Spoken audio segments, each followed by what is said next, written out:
tu mācies tālmācībā? Tālmācībā es tagad esmu mācījies tikai 3 gadus. Tikai tas jau ir daudz, tev ir pilna vidusskolas pieredze tālmācībā, vai ne? Un kā tev šķiet, kas ir tāds lielākais ieguvums tieši tev priekš tevis, kas tev visvairāk patika šajā tālmācības formā mācoties? Tālmācības formā man vairāk iepatīkās tas, ka man ir daudz brīvā laika, kad es varu pats kaut ko darīt. Man ir konkrēts laiks, kad es varu sev izpausties ar citām lietām, savā darbā, piemēram, es varu kaut ko brīvajā laikā vienkārši izvēlēties, ko es gribu darīt, un veltīt savu laiku mācīšanām, kad vien es vēlos. Tas nav tik iespringt. Nav grafiks, bet tu veido savu grafiku. Jā, man ļoti tas patīk, ka es pats varu izveidot savu grafiku un darīt to, ko es vēlos tajā laikā, kad es to gribu.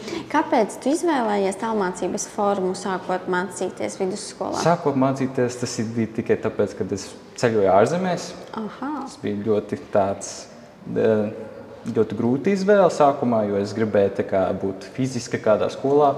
Bet es sapratu to, ka nemaz nav tik grūti, un kad ir daudz arī labāk, kad ir vienkārši attālināti mācies, un tu cilvēks tik un tā var satikt jebkur. Tev ikdienā ir kaut kādi savi hobiji, ar ko tu nodarbojies? Hobiji, jā, daži. Tas ir kā kur reiz es centies atrast dažādas hobijas, kas man patīk savā brīvajā laikā, bet lielākais, kas man patīk, ir vairāk internetā sarunāties ar cilvēkiem. Tas neskaitās kā hobijs, bet tas skaitās kā vairāk kā interese. Jā, ļoti interesanti. Jā. Ko tu plāno darīt tālāk pēc vidusskolas?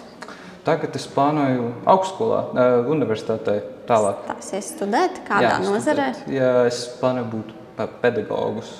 Skolotājs, vairāk sociālās izziņas. Kāds pievienosies pedagoģijai? Es labprāt gribētu, man ļoti iepatikās tā ideja par skolotāju mācīt un saprast. Lieliski. Varbūt, kad kādreiz tālmācības vidusskolā strādās kā pedagogs. Tā varētu būt iespēja. Es vēlētos arī tā. Vai ne? Noteikti gribēsim būt lietas kursā. Kādu studiju programmu apgūsi un varbūt, ka varēsi nākt mūsu pulkā un lokā, vai ne? Jā. Un jūs mācāties tālmācības vidusskolā tādā platformā e-vidē. Jā. Kā tev šķita šī tava mācību platforma? Mācību platforma bija ļoti viegli saprotama. Nekas nebija sarežģīts. Viss bija pieejams, visa informācija, viss tur ir un jāizlasa vienkārši. Un jāvēlt laiks. Tas ļoti patika. Lieliski. Es tev novēlam arī veiksmi turpmāk. Galvenais visu realizēs, sasniedz un tad jau dzīve tevi aizvirzīs uz priekšu. Paldies! Paldies!